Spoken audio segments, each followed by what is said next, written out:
Welcome to makeitbigtraining.com. I'm Rich Sayer. And I'm Stu Hayes. And today we're going to talk about you and your great idea. Do you have a fantastic idea that you are sure is going to succeed, and yet maybe you could be delusional, or even worse, other people might think you're delusional? Stu. Have you ever wondered if you're actually aiming too high? Or it could be that you're aiming too low. What's important is that you put yourself in the position to find out whether you're aiming too high or low by being asked the tough questions that are going to unearth that for you. What do you mean by aiming too high or too low? Explain that a bit more for our viewers. Okay, for example, when I started the iVision business, we were going pretty successfully, but we felt that our strategy was, let's get out there, let's prove the thing works, and then let's go to market and raise some capital to expand. Right. And we felt that, hey, you know, if you've proven the concept, then going and raising the capital to expand is going to be something that's going to be easy to do. So if you've got a business that's making money, people will give you more money to make it an even bigger business. Correct. That was the assumption. Correct. Now, what was the problem was that we were in a situation where our clients needed us to expand.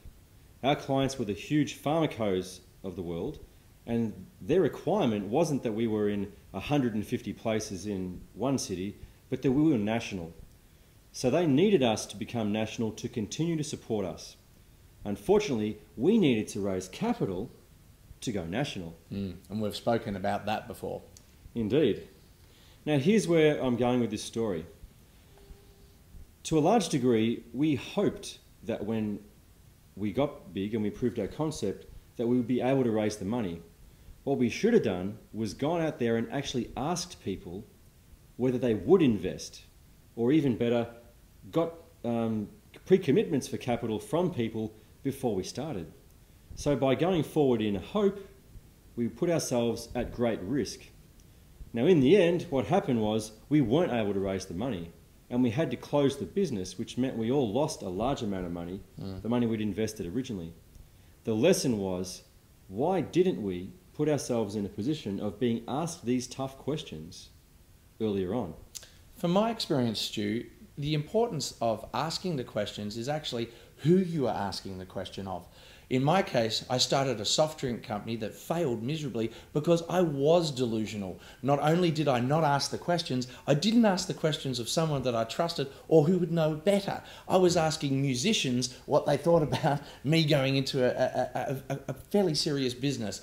I didn't have a mentor or coach, and I didn't seek that out. It was delusional.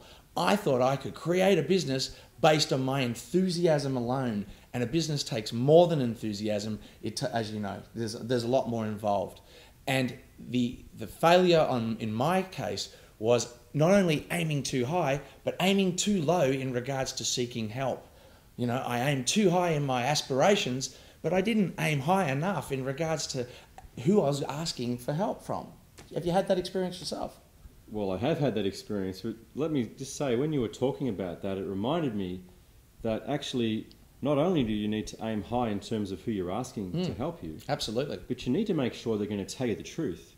Yeah. Because too frequently, people who are your friends or your family, they want to tell you what you want to hear rather than giving you the independent advice that you need to hear. Yeah. Absolutely. Have you had that? I've had that experience. In my existing business, I am quite often the person who breaks the bad news.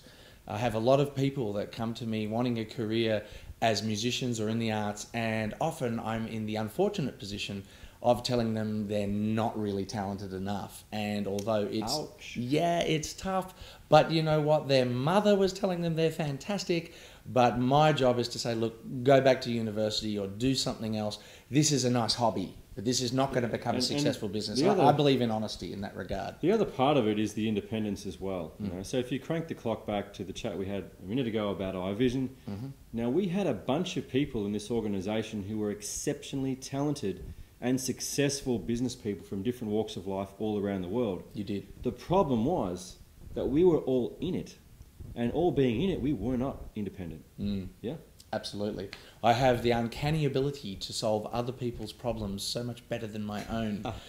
In fact, to the point where I sometimes document my problems and then assign them to a friend and pretend that they're my friend's problems so that I can try and look at my own problems through a different paradigm. But look, it's like holding a mirror on an angle, and it's easy to see everyone else's problems, but looking at your own is somewhat tougher. So in the interest of giving you a takeaway right now from the battle scars that both Rich and I have had, do yourself a favour. If you're looking at a business, or if you're enthusiastic, you've got a business dream, you've got an idea, you may have even started, find someone who is independent of you, find someone who you can trust.